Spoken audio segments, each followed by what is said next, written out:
My name is Michael Tyler. I'm a plastic surgeon, and my practice area really is in Buckinghamshire and Northamptonshire.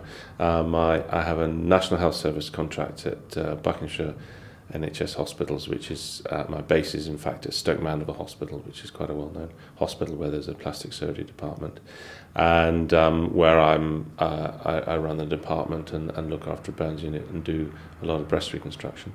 And my private practice, which is mainly based around breast reconstruction and also cosmetic surgery, is in the surrounding area, which means I go up to Northampton and Milton Keynes in the north of the county, and then down to Wickham and southern Bucks in the south of the county. And the main hospitals I work in are up in Northampton, Three Shires, in the Saxon Hospital, which is in Milton Keynes, and the Shelburne Hospital in Wickham, and the Paddocks and the Chiltern Hospital, which are in the leafy suburbs of the Chiltern Hills. Yeah.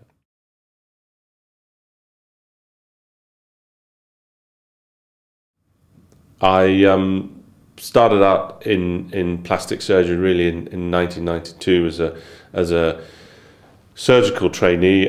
You spend a lot of time working in firms of different specialties. I really enjoyed doing neurosurgery. I really enjoyed cardiothoracic surgery.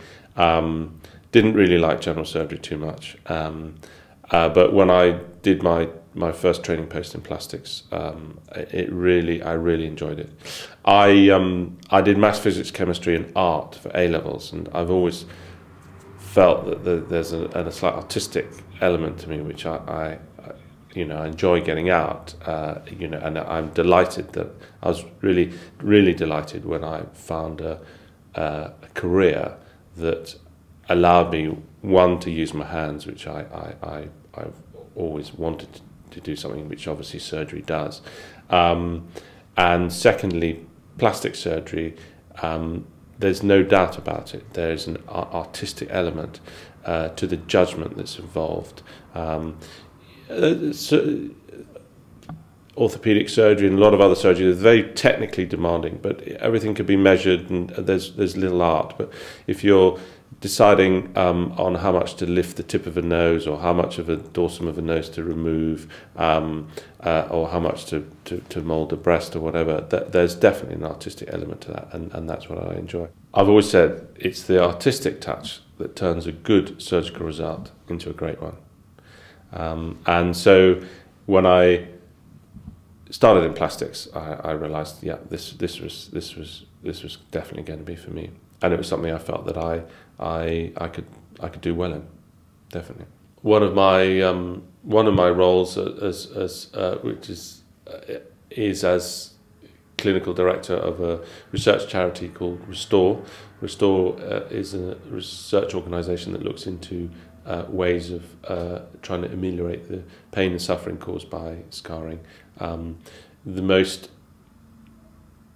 obvious examples of that scarring we see in the burns unit, especially facial and hand burns, but scarring, even surgical scars from removal of cancers, especially on the face and things, can be quite a problem to people, and we're spending quite a bit of time looking into that. The main thrust of our research at the minute is based around tissue engineering. There's been a fairly widely cited article in the press recently where they've managed to grow some blood from skin cells. Well, we're actually trying to do things the other way around and grow some skin from blood cells. And we're fortunate into having some very bright and talented researchers with us at the minute, and we're looking at ways where we might be able to manufacture in the laboratory skin, as lifelike skin as possible, to put back into patients who've got burns. We've got, if you like, the first generation of these artificial skins has been with us for quite some time now, and they're improving all the time. But there's nevertheless, to the naked eye, any lay person will be able to see that this is not normal skin, and there's obviously improvements to be made, and we're working hard on those improvements.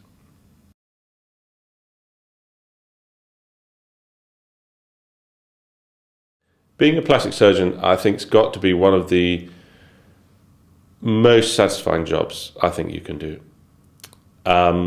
You are dealing in a humanitarian business, which I enjoy, and you're, on the whole, you're dealing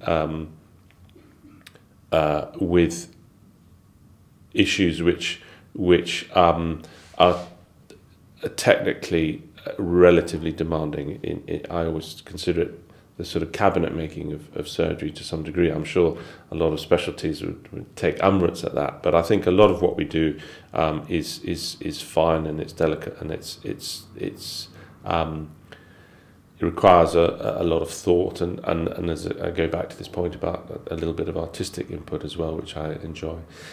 The other thing that I really enjoy about plastic surgery over other forms of surgery is that you can get to see the result.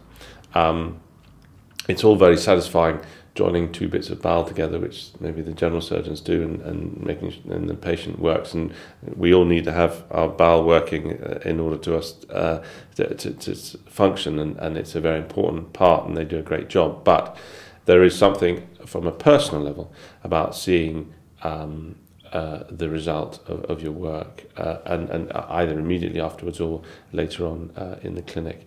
And some of the effects that you can produce on people are very dramatic. They don't have to be enormous changes to people's faces. Often just a small change to a nose, a small little lift of the tip or whatever, produces a dramatic change to the face. And indeed, in terms of breast reconstruction, you know, some terribly dramatic changes to ladies' outlook on life if they've got no breasts, and suddenly you're able to give them some breasts and things. So I think that's a very, very satisfying element to the work from a personal level. You're also dealing in teams, which I enjoy. I think plastics is very lucky. We've got some of the most talented juniors coming into plastics. It's a popular specialty. So I'm working with some fantastic young surgeons, and that's a huge satisfaction, area of satisfaction, and it's an area that, on the whole, other than burns, where we do see, you know, some pretty distressing sights, it's some of the emotional stress that you see in some types of surgery. For instance, you know, pediatric cardiac surgery, which is obviously hugely fraught with tension and everything else, isn't there in plastic surgery. I do get that in the burns, because obviously anybody bringing the child into the burns unit, there's a lot of it's very nice to be working in a specialty where there's not this emotional stress coming from the patients all the time, and I enjoy that too.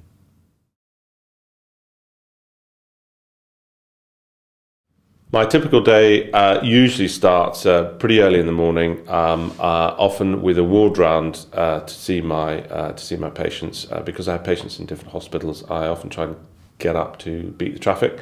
So I'm often on the road by about 6:30 or so, zapping into one of the hospitals to see my post-operative patients.